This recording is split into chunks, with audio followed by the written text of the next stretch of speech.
So, you just landed on an alien planet, and your first instinct is to build a massive factory instead of, I don't know, questioning why you were sent here alone with no backup?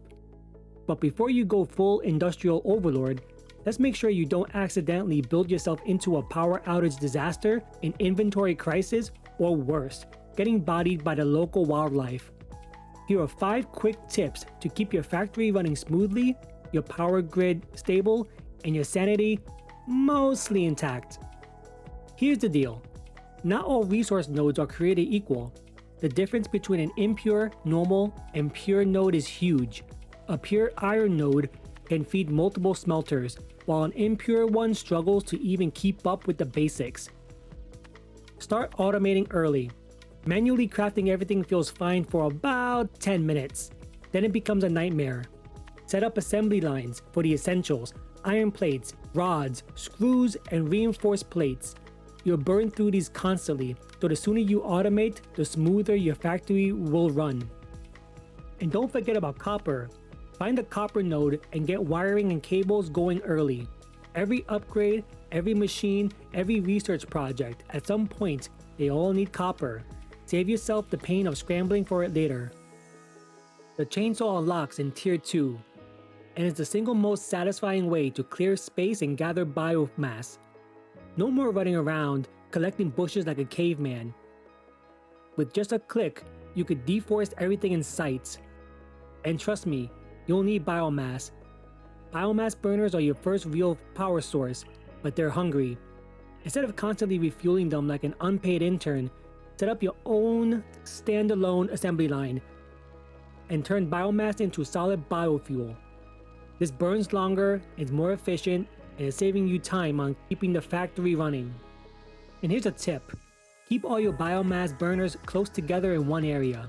If you scatter them all over the map, enjoy your new part-time job running across the base like a marathoner. Later in the game, your storage is going to start to fill up with all those basic parts and you just won't need them all.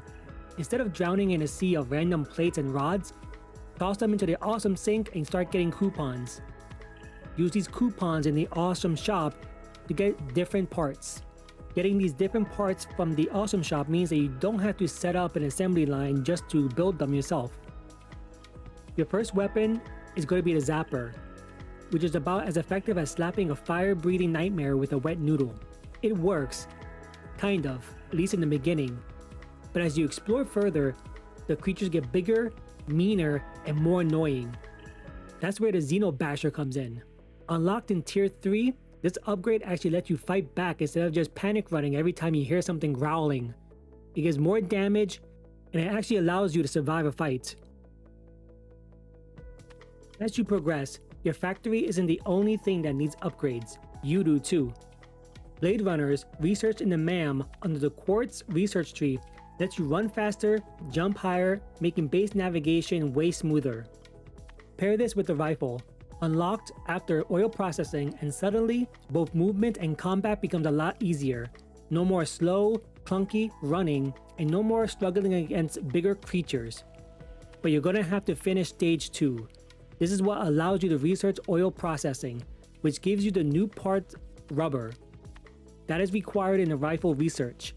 Remember the awesome shop? Once you unlock oil processing, just start buying rubber without having to go through making an oil refinery. Meanwhile, Whole Power, unlocked in Tier 3, is a massive upgrade from biomass burners. No more constantly refueling biomass burners if you set up enough coal plants that gives you more power. And when you unlock in Tier 4, expanded power infrastructure, combine all of your power sources into one massive grid. These upgrades stack, making exploration easy, base building faster, and survival less painful. At the end of the day, these are just tips, not commandments. You don't have to rush through the tiers, optimize everything, or turn this beautiful alien planet into an industrial wasteland. Want to explore more? Build a factory that makes no sense? Cover the entire map in conveyor belts just to see if you can? Go for it. This game is about creativity, problem solving, and doing whatever the hell you want. Just maybe don't forget to touch some grass. Unless you already chainsawed it all.